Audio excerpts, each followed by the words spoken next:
অনুষ্ঠানে গেছে আর আমার জন্য বাচ্চা ছেলে আর কেউই নাই গা। আশেপাশে ঘরও নাই যে একটা চেয়ার দিয়ে দরজা ঢাকা দিচ্ছে, আমি তো বুঝতে পাই ডাকাইতে ডাকাইতে হেঁটে দরজা খেয়ে গেছে, সবকিছু খুঁজে লাগছে। তো হয় কিন্তু ওই ৮-১০ জন মানুষ।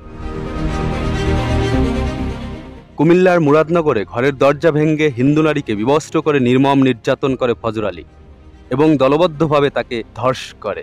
ভুক্তভোগী নিজেই মুখ খুললেন এবং জানালেন নির্মম সেই নির্যাতনের কথা।